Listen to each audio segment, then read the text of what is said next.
हमारे साथ बीजेपी के सांसद राकेश सिन्हा मौजूद है। राज्यसभा से आपके एक सहयोगी कह सकते हैं, एक्सटेंडेड सहयोगी कह सकते हैं। संजय राउत के ईडी की छापेमारी के बाद गिरफ्तारी होती है और जो शिवसेना का आरोप है कि ईडी एजेंसीज का बीजेपी दुरुपयोग कर रही है अपने अपोजिशन के लोगों को रोकने के लिए।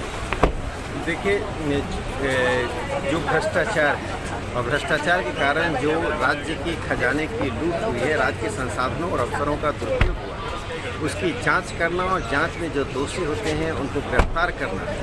यदि दुरुपयोग है तो इसका उपयोग क्या होगा, ये खुद शिवसेना पता है। क्योंकि संसद का सत्र चल रहा है, एक संसद की मेंबर ऑफ की प्रिविलेज होती है, वो उसको सदन के कामकाज में आना है और इस समय उनकी गिरफ्तारी, खासकर ये भी आरोप है कि संसद के जो अधिकार हैं उसको भी परफॉर्म नहीं करने दिया जा रहा। देखिए, संविधान में या संसद के नियमावली में कहाँ यह लिखा हुआ है कि यदि एक सांसद संसद का सत्र चलते समय यदि कानून को की धज्जियाँ उड़ाता है, भ्रष्टाचार में लिप्त पाया जाता है, तो उसे गिरफ्तार नहीं किया जाए, उसकी जांच नहीं हो। क्या यह विशेषाधिकार किसी भी देश में किसी भी सांसद को है क्या?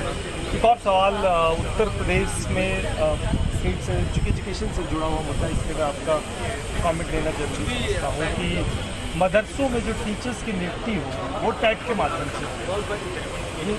देखिए, शिक्षा होती है, चाहे वो मदरसा दे या सरकारी स्कूल दे या विद्या भारती दे। शिक्षा का एक स्तर बना कर रखना चाहिए। शिक्षा देने वाले यानी शिक्षकों का एक न्यूनतम स्तर, उनकी योग्यता बनी रहनी चाहिए, क्योंकि शिक्षा जो भी जहाँ से पाता है वो भविष्य का नागरिक है और नागरिक के सभी गुण और आधुनिक शिक्षा के सभी तत्व उसमें मिलना चाहिए। इसलिए निर्णय बहुत उचित है।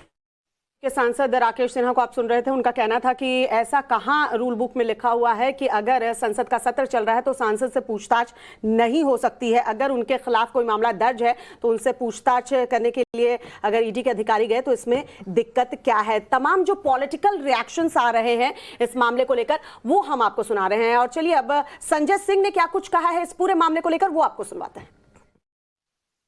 हमारे साथ आम आदमी पार्टी के सांसद संजय सिंह मौजूद हैं। शिवसेना के जो सांसद है राज्यसभा के पुराना उद्धव गुटसे कह सकते हैं, उनको आप उनसे ईडी ने उनको गिरफ्तार किया, उनके घर पे पैसे भी बरामद हुए हैं। देखिए, मुझे लगता है कि ईडी का दुरुपयोग आज के समय में भारतीय जनता पार्टी सरकारों को गिराने में, खरीद फरोख्त करने में, सारी चीज़ों को कर रही है। जो 3 विधायक कांग्रेस के पकड़े गए, करोड़ों रुपए जिनके पास से बरामद हुए, उनको ईडी ने क्यों नहीं पकड़ा?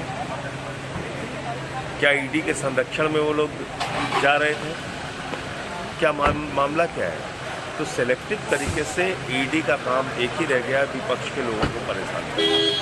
संजय रावत जी की तनख्वाह 2 लाख सवा 2 लाख रुपए के करीब है।